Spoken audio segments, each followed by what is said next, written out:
안녕하세요. 여러분, 법률 파트너스입니다. 조금 무거운 주제일 수 있지만 꼭 알아두면 도움이 될 만한 이야기를 나눠보려고 해요. 바로 상간자 소송과 관련된 이야기입니다. 최근 이런 문제로 상담 의뢰하시는 분들이 많아지고 있는데요. 이게 정말 소송으로 이어질까? 위자료를 꼭 내야 하는 걸까? 등등 여러 가지 걱정이 많으실 거예요. 실제로 한 의뢰인분의 사례를 바탕으로 이런 상황에서 어떤 점을 고려해야 하고 조금이라도 부담을 줄일 수 있는 방법에 대해 이야기해 볼게요. 짧은 기간의 연락이라면 감액 가능성도 있습니다. 우선 위 사례를 보면 연락을 주고받은 기간이 약 2주 정도로 매우 짧았어요.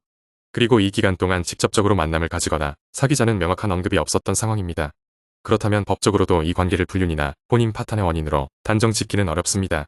상간자 소송에서 가장 중요한 것은 상대 배우자의 가정에 얼마나 큰 영향을 미쳤는가 인데요. 단순히 애정 표현이 담긴 문자 몇 개만으로는 가정 파탄의 원인을 제공했다고 보기 어렵습니다.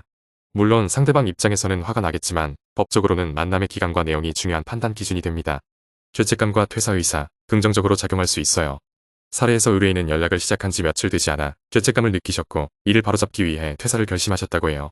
이런 행동은 법적 판단에서 긍정적인 요소로 작용할 가능성이 높습니다.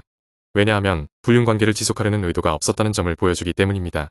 즉, 본인 스스로가 잘못된 상황임을 인지하고 빠르게 관계를 정리하려는 노력을 했다는 점은 법원에서도 충분히 고려될 수 있는 부분이에요. 상대방의 증거가 얼마나 강력한지 확인하세요.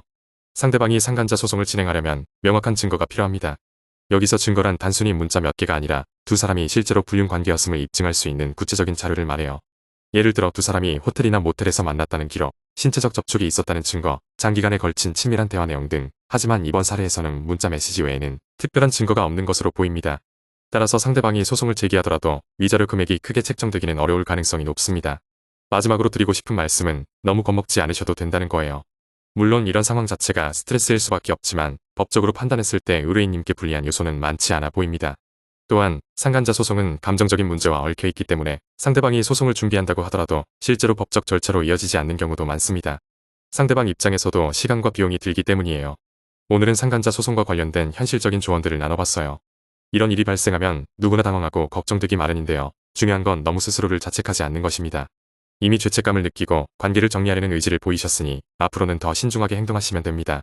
혹시라도 비슷한 상황에 처해 계신 분들이 있다면 혼자 고민하지 말고 전문가의 도움을 받는 것도 좋은 방법이에요. 법률 상담이나 변호사와의 상담을 통해 더 구체적인 조언을 받을 수 있습니다. 모두를 힘내시고 앞으로는 더 나은 선택으로 행복한 삶을 만들어 가시길 응원할게요.